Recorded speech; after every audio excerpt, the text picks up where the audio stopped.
everyone. Today I would like to touch on the topic of leverage.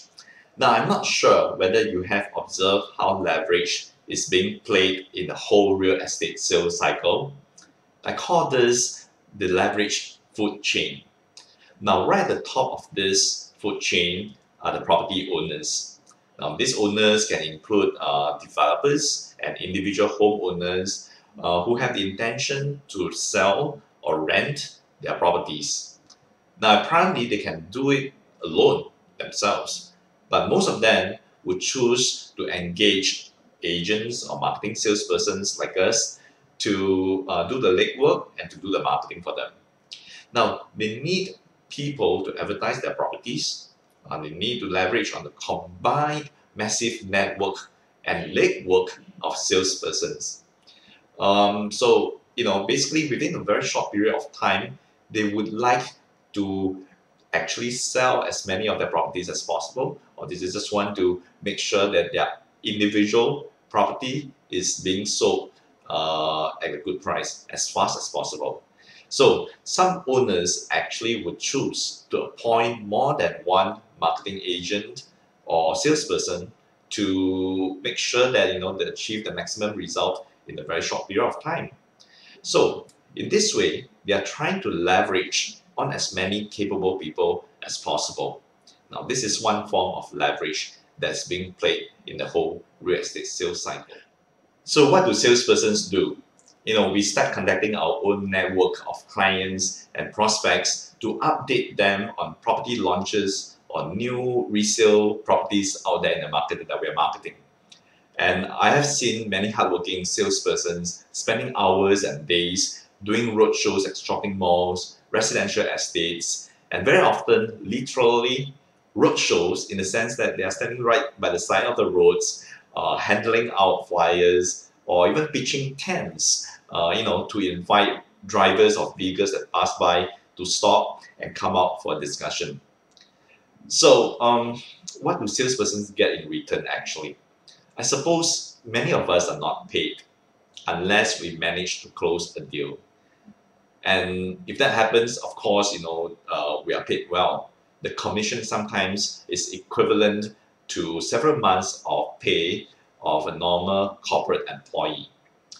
However, if we do not close a single deal, all the hours and days, time and effort that we spend are not compensated at all, as we are not paid a salary like a normal employee. Now, many of us would tend to accept that fact simply because our mindset has already conditioned us to think like an entrepreneur, a businessman. Now, however, if you look at the entire leverage food chain, who do you think are the smart businessmen in this whole sales and marketing cycle? Who plays the leverage game better? Are we, who supposedly are businessmen in our own rights, playing that leverage game better ourselves? Are we the ones who are leveraging, or are we the ones who are being leveraged? So some of us could be leveraging on others to get the jobs done, such as employing telemarketers or flyer distributors, or some of us may even engage technology such as mass SMSs or email systems.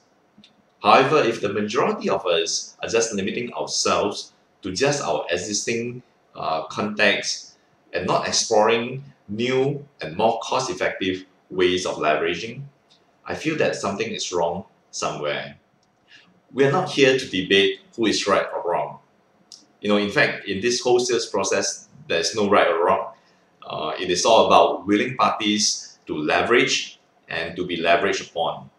So in fact, the whole leverage games always present two sides of the story. You leverage on the person who is leveraging on you to achieve the respective goals. So basically, most of the time, it is a win-win situation. Now, I have learned over the years that the two most powerful forms of leverage are, first, the one-to-many concept, and second, technology. Ladies and gentlemen, let me ask you a question. What is the ultimate resource that each of us is limited with all the time, no matter how rich you are? Your right answer is time. You'll notice that these two forms of leverage basically save you a lot of time. Now, when you save a lot of time, you will accomplish a lot more within a certain time frame. Now, the first one-to-many concept works based on this basic principle.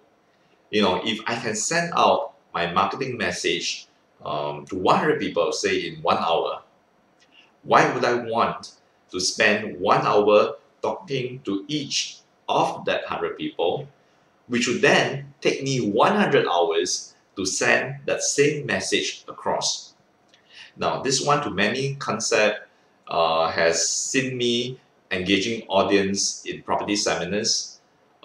In fact, since 2011, I have learned to take this concept online to perform webinars where participants can simply log on to the internet and basically just watch my presentation from the comfort of their homes without the need to travel. So in fact, right now, I'm actually leveraging on technology to reach out to you in this video.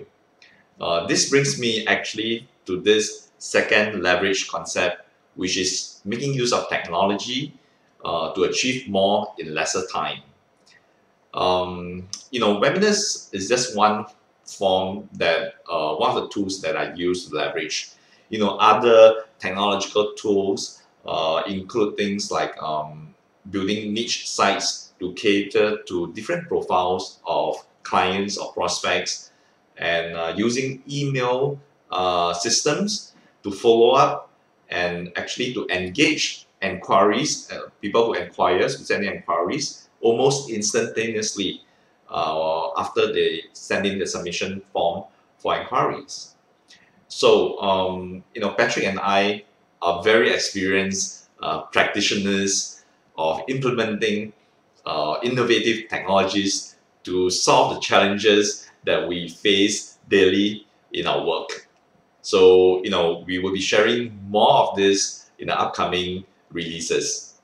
So hopefully, in today's video, I hope that by touching on the topic of leverage, I have encouraged you to actually review or relook at your entire sales process and to see if you are actually making use of certain tools or certain methods to leverage to actually make your sales and marketing more successful and more efficient.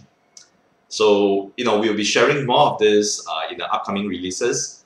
So hopefully I'll see you soon, and you could start thinking of ways to implement leverage in your sales process. All right. So with that, thank you. I'll see you again.